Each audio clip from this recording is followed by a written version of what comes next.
Prime Minister Raila Odinga visited the late minister's widow Josephine Watiri at their home to condole with the family. He was accompanied by some cabinet ministers from the ODM side of the Grand Coalition government. He described the late Michuki as a great environmentalist.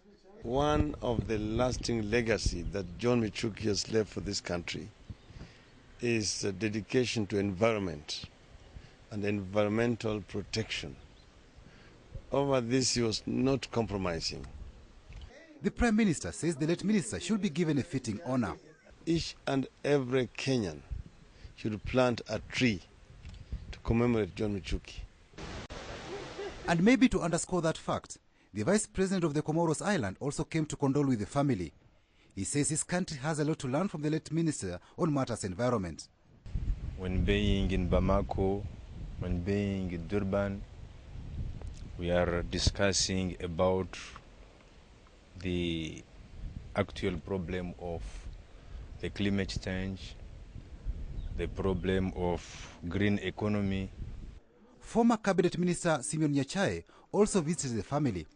Nyachae's visit is unique in the sense that he served in the provincial administration with the late minister in the run-up to independence. Besides, their parents were also prominent chiefs. I knew when he would take firm decisions, and I knew when he would not change what he has decided. Flags are flying at half-mast countrywide in honor of the late minister, following a directive from President Kibaki. Even City Hall had its flags at half-mast. According to Michuki's family, the late minister will be buried on Tuesday next week. The government has said that they will give Honorable Michuki an official government funeral, and that means that the government is fully involved in the preparations of the funeral, in the funding of the funeral, arrangement, and so on and so forth. In Parliament, some of the lawmakers who knew the late up close and candid share their reflections of the life and times of the deceased.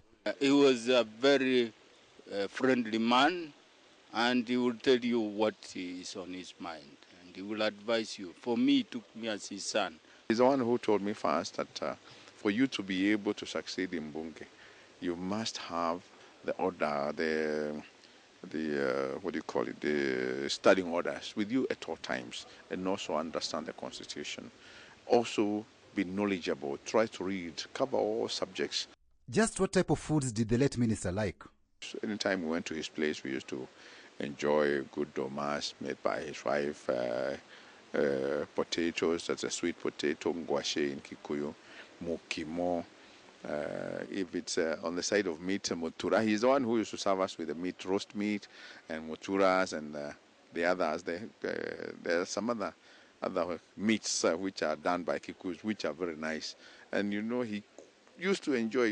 He could sit there as a father or like a grandfather. Well, that is all about the late Honorable John Michuki. Probably we knew much about his public life, but as it comes for the private life, nothing much was known. But through friends, we've been able to really read who John Michuki was. For KTN Prime, I'm Patrick Amimo.